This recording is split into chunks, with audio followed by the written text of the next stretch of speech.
Rescue arcs are a very popular category when it comes to story arcs in the Battle Shonen demographic. They are arcs that keep you invested in how the story is going to go, and makes the audience want to see if the main character is going to be successful in rescuing their friend that might either want to be rescued or prefer not to be rescued at all. And what makes these rescue arcs so interesting and so loved is that they always seem to give their side characters their time to shine, and to get more involved in the rescue operation instead of just the main character trying to save the person by themselves. So this type of formula can create big moments for not only the main character, but the side characters who accompany them on the rescue attempt. Although rescue arcs are so well loved, there are 3 series in particular that I feel really made rescue arcs such a popular story arc, and those are from the big 3, Naruto, One Piece and Bleach. Whenever you ask someone what their favourite arc may be from each of these series, chances are that they would put Enies Lobby, Soul Society and the Sasuke Retrieval arc at least in their top 3 favourite arcs. I think those 3 arcs really set the standard for what makes a great rescue arc, and although they all have the same premise of their main character wanting to save one of their closest friends, I think they all offer different things that are well appreciated and makes them all unique so that they all don't feel the same. So I'm going to go through each rescue arc from the big 3 and talk through what made them such fan favourites in the community and what they all did differently to each other. The Enies Lobby arc from One Piece is truly a brilliant arc. This arc served as like a climax of the whole Water 7 saga, because Water 7 ended with Robin willingly going to CP9 in order to save the Straw Hats, but the Straw Hats were willing to go all the way to one of the main HQs of the world government, declaring war on them, all for the sake of saving Robin. The Water 7 arc also builds up the arc by having Luffy lose to Lucci when they first fought against each other, which made the Robin rescue attempt unsuccessful, and the same thing happens again on the sea train when Sanji failed to rescue Robin as well. And she also had the situation with Usopp leaving the crew, after his duel with Luffy and the Going Merry being on his last legs, so it felt like the crew was being torn apart, with 2 people leaving the crew and their ship being beyond repair. And all of this gets resolved in the Enies Lobby arc. You have Robin saying that she wants to live, which is probably her greatest moment in the entire series, and you have Usopp joining the crew again, but as Sniper King, and you have the Going Merry saving the Straw Hats from the obstacle before its death. This arc also follows a certain type of formula that the other 2 series from the big 3 used in their rescue arcs, and it's a formula that I like to call the splitting up formula. This meant that the rescuers were split up and separated from each other, giving each person someone to fight against from the enemy team. It's a very useful formula to use when you want to give your side characters their screen time and their big moments of the arc. Each member of the Straw Hats had a fight against the CP9 members, and most of them received power-ups because of this. Zoro uses the Ashura technique for the first time, Sanji uses Diable Jambe for the first time, which is his signature move moving forward. Chopper uses the Monster Point for the first time and loses control. And this is also the arc where Luffy uses his gears for the first time, Gear second and Gear third, and the gear transformations become very crucial as a part of Luffy's moveset moving forward. And this is the arc that introduces them. Frankie also joins them as well to rescue Robin, who also has a fight against one of the CP9 members, and then later on becomes a shipwright for the Straw Hats moving forward. So by using this splitting up formula, a lot of things were set up and introduced, which had an impact on the story and its characters after this arc. And what this arc did differently than the other rescue arcs from the big 3, I feel, was a higher amount of emotion you get from watching this arc. You get the backstory of Nico Robin from this arc, which was probably one of the saddest flashbacks in One Piece, due to Robin having to see her mom, her friends from the library, and her homeland getting destroyed by the obstacle. And the fact that Robin has such a large bounty on her head at such a young age, being named the Demon Child, who always brings misfortune to whoever she associated herself with, really makes you feel a lot of empathy for Robin. That is what made her I Wanna Live moment so powerful, because she has finally found a crew that cares about her, and will be willing to go to the World Government HQ just to save one of their members. She initially didn't want to be saved, because she felt that she didn't deserve to live, since she always felt like a curse wherever she went, but now she wants to be rescued and wants to travel the seas with Luffy and his crew, because they were the friends that Saul said that Robin would find one day. Another emotional moment was when Usopp shouts at Luffy and tells him to get up to beat Lucci. This fight between Luffy and Lucci had really high stakes, because if Luffy didn't defeat Lucci in time, they couldn't escape the obstacle and Robin wouldn't be saved. So then to have Usopp, the one who dueled his captain and left the crew before this fight, to be the one to encourage Luffy not to give up, showed a lot of emotion and was a great way to wrap up the fight between Luffy and Lucci. And then after all that, you have the funeral of the Going Merry at the end, which is easily one of the series' saddest moments, and has moved a lot of people to tears when they first watched it. One Piece is probably the only anime that can have you crying over a ship, and this just goes to show how much emotion there is in the Enies Lobby arc. The Going Merry has been with them since the East Blue saga at the beginning of the series, and there was a lot of drama and discourse surrounding this ship, so for it to still be beyond repair and then seeing the crew having to part ways with it is heart-wrenching to see. So what made Enies Lobby such a great rescue arc is the fact that there was a lot of emotion with its characters. Every member of the Straw Hats were given their time to shine, and it also resolved all the problems the Straw Hats were facing as a crew with each other. With Bleach, we have the Soul Society arc. This arc is a huge fan favourite amongst the Bleach fanbase, with a lot of them even calling it the best arc in Bleach. This arc is so loved that you have people saying that Bleach peaks at the Soul Society arc, and then falls off afterwards in terms of quality. which I personally don't agree with, but that's another video for another day. But what makes this rescue arc so great is that it sets up and introduces so many things in the Bleach universe, such as new concepts, new locations, and new characters that's become very important to the Bleach series. Because Rukia was sentenced to her execution, Ichigo now has to go to the Soul Society in order to save her, but he's fighting against the Gote 13 as his enemies. This arc introduced us to all the squad captains, the lieutenants, and the Sanpakuto.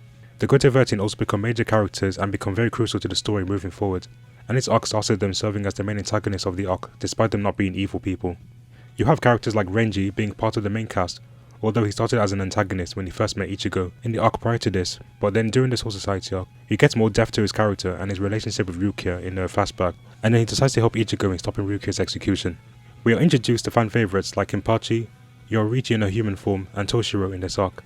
This arc also introduced us to Shikai and Bankai, which are crucial elements in the main power system for Bleach. We see the Bankai from several characters in this arc, with the most iconic one being Ichigo's Bankai, which he uses for the first time in his fight against Byakuya.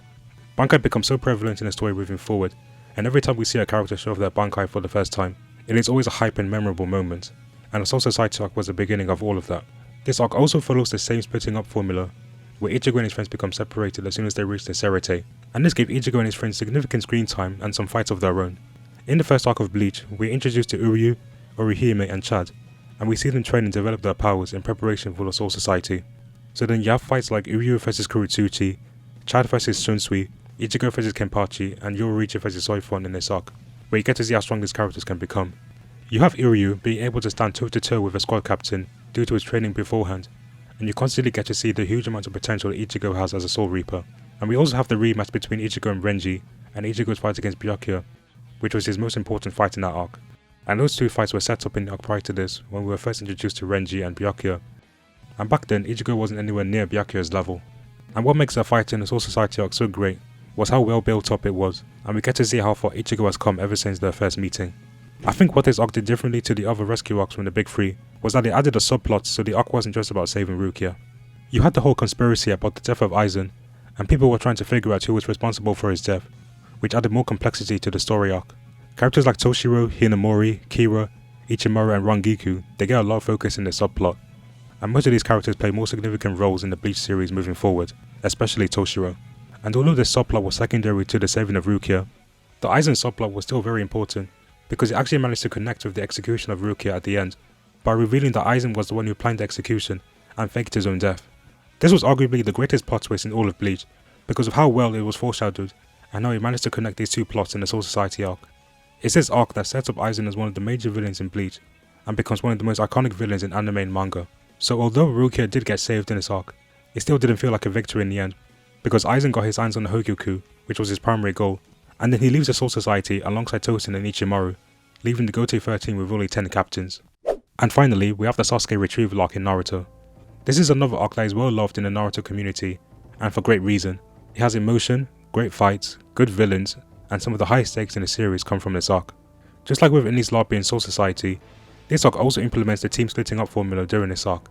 Initially, the Sasuke Rescue Squad had to stick together in a specific formation that was created by Shikamaru, but then they ended up being separated and were forced to fight off against each of the Sound 4. This gave each of the side characters their time to shine, and had some great moments because of this. You have Choji using his butterfly mode for the first time after taking the red pill, which was Choji's best moment in the series, since this is the first time we see Choji try to prove himself useful to the team, and his near-death scene was very emotional. You have Neji's fight against Kidomaru, who was the first one to figure out the Byakugan's weakness, and this made the fight more engaging to watch, and raised the stakes even higher. Kiba uses his Warfang over Fang technique, which was a good moment for Kiba and Akamaru, and you also have Shikamaru's fight against Toyuya, which was a very strategic fight, and because the Jonin were unavailable during this time, the fact that a team of mostly Genin had to go on his mission to save Sasuke only raised the stakes even higher, because any one of them could have died during this mission. We also have the Sand siblings serving as allies in this arc, as opposed to how they were when we first saw them as antagonists in the Chunin exams.